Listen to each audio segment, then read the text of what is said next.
রে মতি, হাতের কাজ কি শেষ হবে না, নাকি কাল পর্যন্ত অপেক্ষা করতে হবে?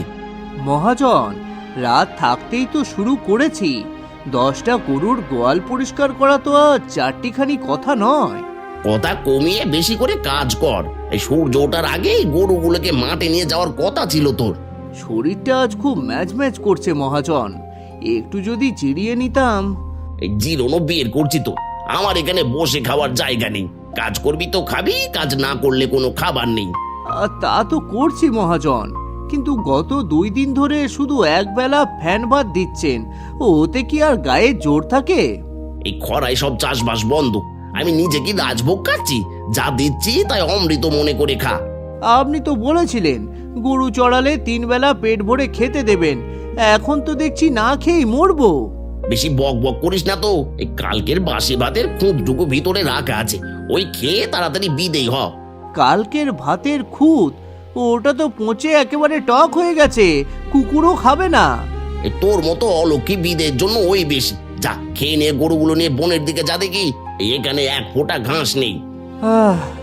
পেটের দায়ে সবই সইতে হয়। ঠিক আছে মহাজন, আমি এক্ষুনি বেরোচ্ছি।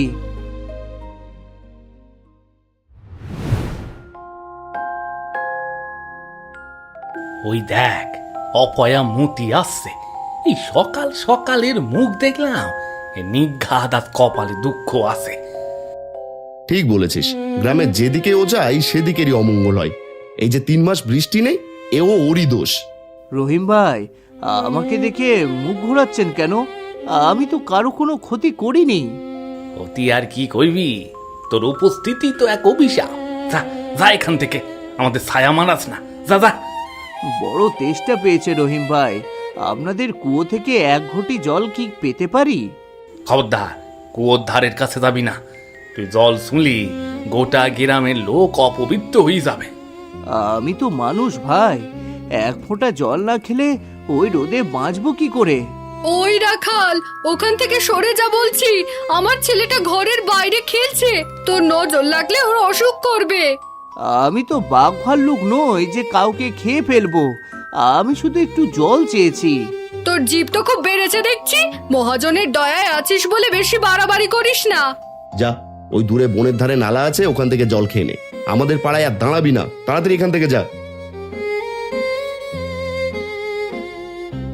ধিক্কার এই জীবনকে, এই মানুষগুলো আমাকে পশুর চেয়েও অধম করে রেখেছে। হে ঈশ্বর, কেন আমাকে জন্মালে? মানুষের গঞ্জনা আর কত সইব? তৃষ্ণায় একেবারে বুক ফেটে যাচ্ছে।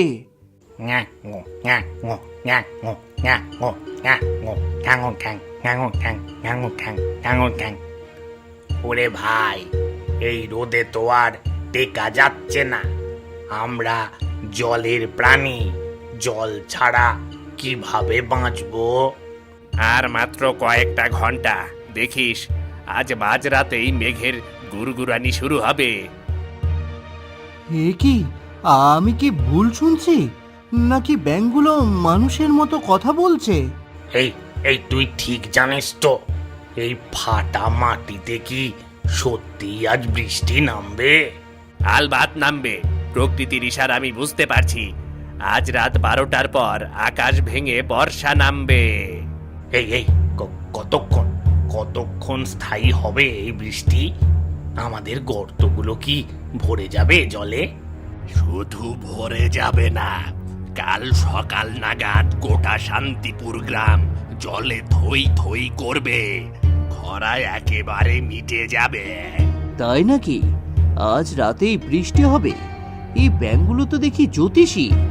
যাক যাক, বাঁচা গেল। তাহলে আজ রাতে জমিয়ে গান গাওয়া যাবে। ব্যাঙের কথা যদি ফলে যায়, তবে তো আমার কপাল খুলে যাবে। এই সুযোগে একটা চাল চালতে হবে। যারা আমাকে আজ অপয়া বলছে, কাল তারাই আমার পায়ে মাথা ঠুকবে। যাই, দেরি করলে চলবে না।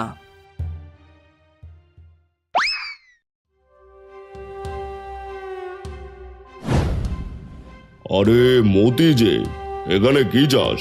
গরু কি বাঘে খেলো নাকি? হ্যাঁ, এত দৌড়ে এলি যে? আহ, না মোড়ল মশাই, আমি একটা খবর দিতে এসেছি। আজ রাতেই গ্রামে বড় বৃষ্টি হবে। দেখো দেখো, রাখাল এখন আকাশবাণী শোনাচ্ছে। রোদেবতীর মাথাটা একেবারে গেছে। উপহাস করবেন না সজল বাবু, আমি ধ্যানে দেখেছি আজ মাঝরাতে কালবৈশাখী আসবে। শোনো কথা, যে আকাশে মেঘের চিহ্ন নাই তাও আবার ওই অপায়াটা ধ্যানে দেখেছে। যত সব পাগলামি। যদি আজ রাতে বৃষ্টি না হয় তবে আপনারা আমাকে যা শাস্তি দেবেন আমি তা মাথা পেতে নেব। আচ্ছা আচ্ছা, ঠিক আছে। যদি আজ রাতে বৃষ্টি হয় তবে কাল থেকে আমরা সবাই তোকে মানবো, আর না হলে তোকে গ্রাম ছাড়া করবো। আমি আপনার শর্তে রাজি মোড়ল মশাই। ঘর বাড়ি সামলে রাখবেন, আজ রাতে জল আর ঝড় দুই আসবে। যা এখান থেকে ভণ্ড কোথাকার। কাল সকালে তোর পিঠের চামড়া আমি তুলবো, নিজে তুলবো। এতক্ষণ শান্তিতে থাক, যা যা। কাল সকালেই দেখা হবে কার চামড়া ওঠে আর কে কার পায়ে পড়ে। আমি যাই, পুরো গ্রামে সবাইকে সাবধান করতে হবে। ওর সাহস তো কম না, এত নিশ্চিত হয়ে বলছে যে গা ছমছম করছে। দূর, ও একটা পাগল। চল চল, বাড়ি চল, বৃষ্টির কোনো লক্ষণ নেই। আর কতদিন বৃষ্টি হবে না কে জানে। হ্যাঁ বাবা, চলো।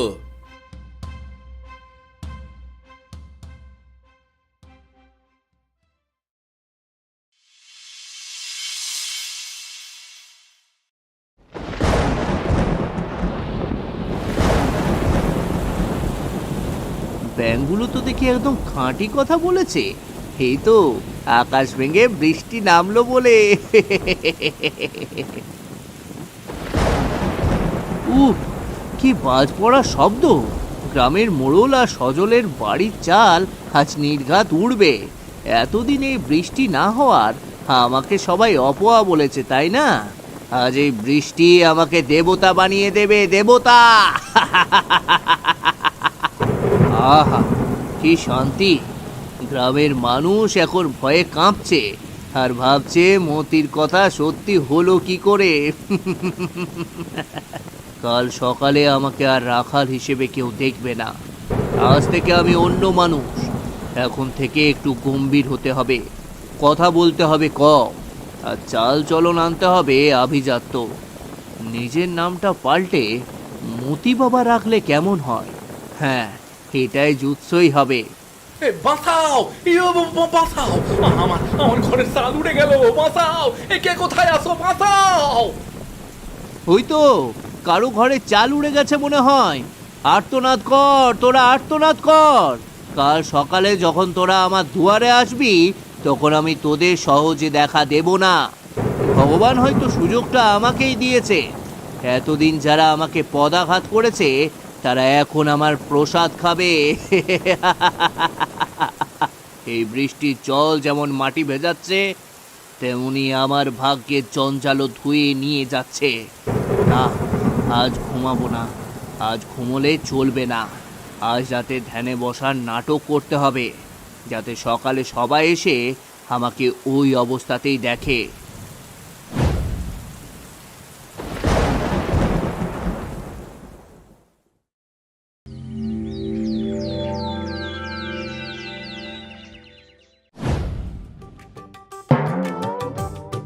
বিশ্বাস করতে পারছি না রহিম, কাল রাতে যা ঝড় বৃষ্টি হলো, মতির কথা তো হুবহু মিলে গেল।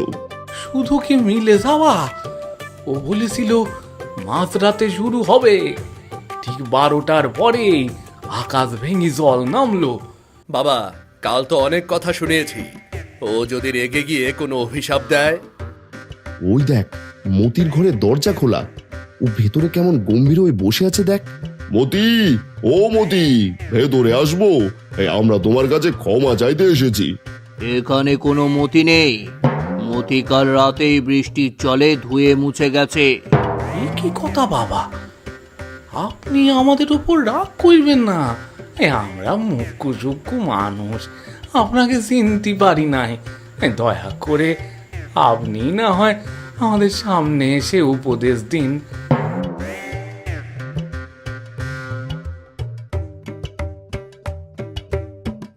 প্রকৃতি আমাকে সত্য দেখিয়েছে আর তোমরা আমাকে অপমান করেছো। এবার তোমাদের ওপর জুলুম নেমে আসবে। তোমাদের পাপের প্রায়শ্চিত্ত হবে, প্রায়শ্চিত্ত। আমাদের মাফ করে দিন বাবা, আমরা জানতাম না আপনার মধ্যে এত দৈব ক্ষমতা আছে, আমাদের মাফ করে দিন। ঠিক আছে, আমি তোদের ক্ষমা করে দিলাম, কিন্তু এখন থেকে সবাই জ্ঞানীর কদর করবে। বাবা, আমার ঘরের চাল কাল উড়ে গেছে, আপনি যদি একটু কৃপা করেন তবে আবার সব ঠিক হয়ে যাবে। সব হবে, কিন্তু মনে রেখো আমি আর কোনো সাধারণ রাখাল নয়। মাটির নিচের খবর আর আকাশের ভাষা আমি ঠিকই বুঝতে পারি। জয় মতি বাবার জয়, জয় মতি বাবার জয়। আজ থেকে আপনি আমাদের গ্রামের রক্ষাকর্তা, আপনার যা লাগবে আমরা জোগাড় করে দেব। ঠিক আছে, এবার যাও, যে যেভাবে পারো বাবাকে সেবা করো, যাও। হ্যাঁ, এই চলো সবাই, বাবার যা যা লাগবে সেগুলো জোগাড় করতে হবে, চলো চলো।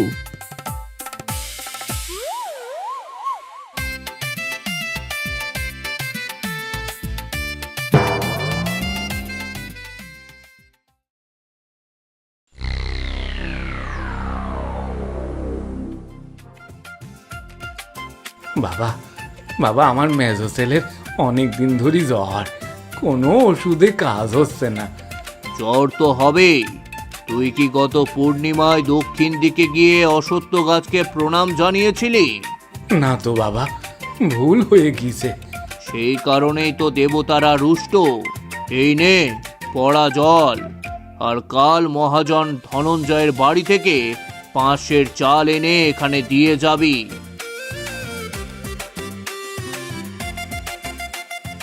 বাবা, আমার হারানো গরুটার কোনো হদিশ দিতে পারেন? 3 দিন হলো খুঁজে পাচ্ছি না।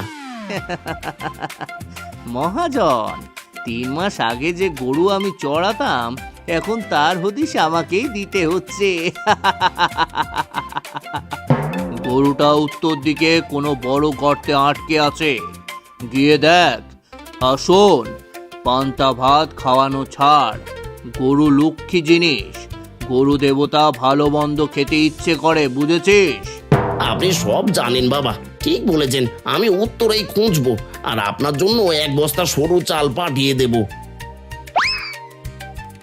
বাবা, আমার চাকরিটা কি এবার হবে? ইন্টারভিউ দিয়েছি তো অনেক, আর কতবার দিতে হবে বাবা? তোর কপালে বাধা আছে সজল। মাটির হাঁড়িতে তিল ভরে গঙ্গার জলে ভাসিয়ে দিয়ে আয়, তারপর আমাকে 2 ভরি সোনা দিয়ে যজ্ঞ করাবি। যা বলবেন বাবা, সোনার জোগাড় আমি আজই করছি, আপনি শুধু একটু বর দিন। আশীর্বাদ রইল, তবে ভক্তি ছাড়া মুক্তি নেই। এখন সবাই যাও, আমার ধ্যানে বসার সময় হয়েছে। এই এই এই, চলো সবাই, বাবা ধ্যানে বসবেন।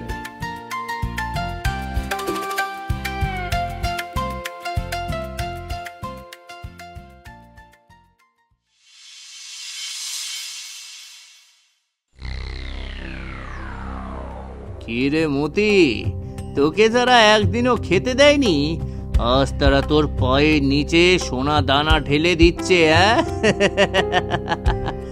ব্যাঙের সেই কথাগুলো আমার জীবনটাই বদলে দিল। ধুর, আমি কি সত্যি কোনো সাধু? লোকে আমাকে বাবা বলে ডাকছে, অথচ আমি জানি আমি আগের সেই রাখালই আছি। কিন্তু এই আরামের জীবন ছাড়তে মন চাইছে না। ভণ্ডামি করে যদি এত সম্মান আর সম্পদ মেলে, তবে ক্ষতি কি?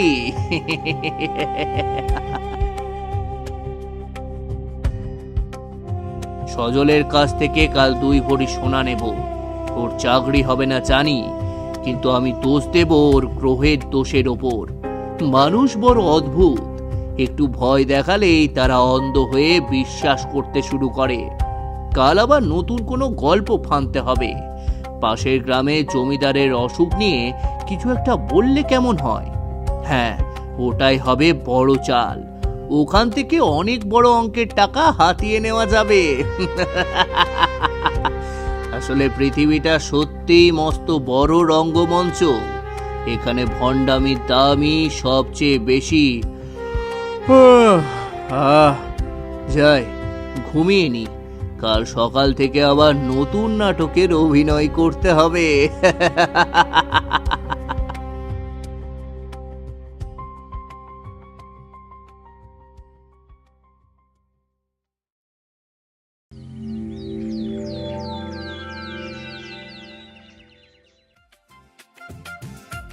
বাবা, আবার গোদাম থেকে 50 বস্তা দামি সুপুরি চুরি গেছে। আপনি তো অন্তর্যামী, দয়া করে চোরের নামটা বলুন বাবা, চোরের নামটা বলুন। দেখতে পাচ্ছি কুয়াশা। হ্যাঁ, চোর তোর খুব কাছের মানুষ। কে বাবা? নামটা বললে আমি এখনই বেটাকে পুলিশে দেব। গ্রামের উত্তর পাড়ার ওই যে রহমত আলী, সে তোর মাল সরিয়েছে। যা, তাকে গিয়ে ধর। কি বলছেন বাবা?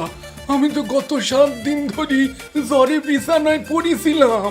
এই গোটা গ্রাম জানে আমি ঘর থেকে বের হইনি, আর আপনি বলছেন আমি চুরি করেছি। আবার দিব্য দৃষ্টি কি ভুল বলছে? তুই নিশ্চয়ই কোনো জাদু বলে কাজটা করেছিস। বাবার কথা কি মিথ্যা হতে পারে? রহমত, তুই চোর। চল, তোকে মোড়লের কাছে নিয়ে যাই, চল। রহমত তো সত্যি অসুস্থ ছিল। বাবার কথা আজ কেমন যেন খটকা লাগছে না? আরে চুপ কর, বাবার বিরুদ্ধে কথা বললে অভিশাপ লাগবে। সন্দেহ করিস না। সন্দেহ করলে এই গ্রামে আবার খরা নামবে, আর এবার খরা নামলে কেউ বৃষ্টি ঝরাতে পারবে না। আমি রহমতের বাড়ি তল্লাশি করব। বাবা যখন বলেছে তখন কোনো ভুল নেই। হ্যাঁ, যাও। আর ফেরার পথে আশ্রমের জন্য 5,000 টাকা দক্ষিণা দিয়ে যেও।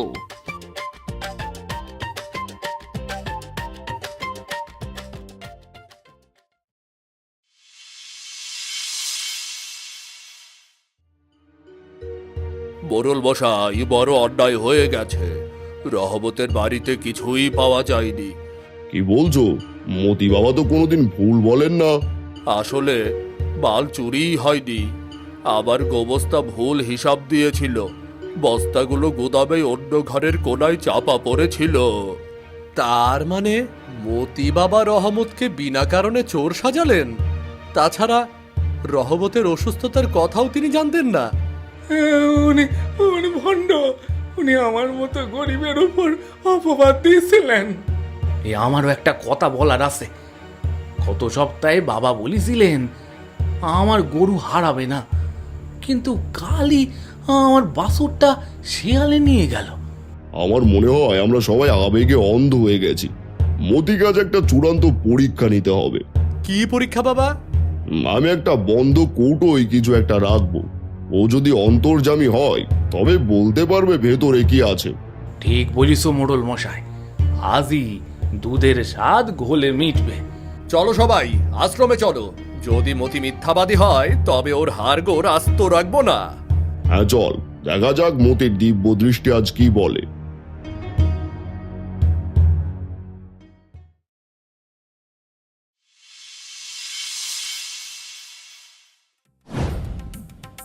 বাবা, আপনার চরণে কোটি প্রণাম। একটা ছোট্ট শঙ্কা দূর করতে এসেছি। কি ব্যাপার মোড়ল? এই সময়ে এত মানুষ কেন? আমার ধ্যানে বিঘ্ন ঘটছে। বাবা, আমার হাতের এই কৌটোর ভিতর কি আছে যদি একটু বলে দেন, তবে গ্রামবাসীদের ভক্তি আরো গাঢ় হবে।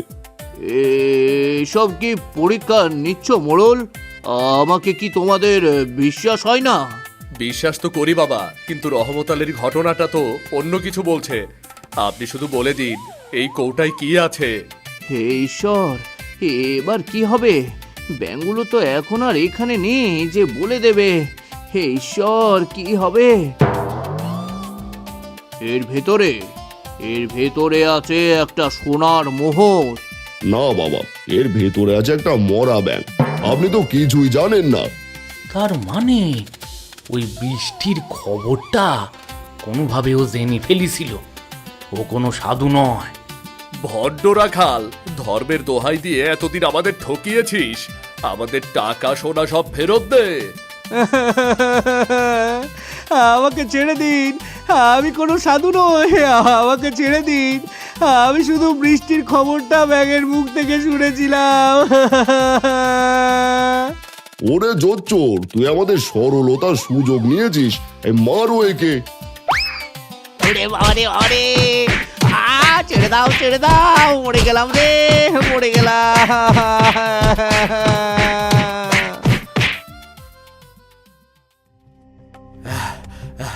যা, এই অবস্থায় গ্রাম ছেড়ে চলে যা।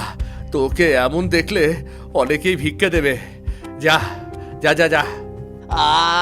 আমাকে মাফ করো সবাই, খিদে জ্বালায় আমি এই পথ বেছে নিয়েছিলাম। দয়া করে আমাকে মাফ করে দাও সবাই। ঈদে সবার থাকে মতি, কিন্তু ভণ্ডামি করে ধর্মকে অপমান করার শাস্তি তোকে পেতেই হবে। তোকে যেন গ্রামে আর না দেখি। থুতু দি তোর সাধুগিরিতে, যা যা এখান থেকে।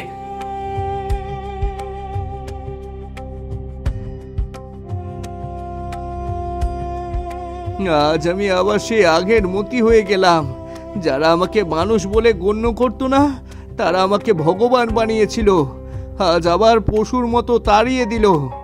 মানুষের বিশ্বাস নিয়ে খেলা করার চেয়ে না খেয়ে মরা অনেক ভালো ছিল। যাই, এই গ্রাম থেকে আর মার খেতে চাই না আমি।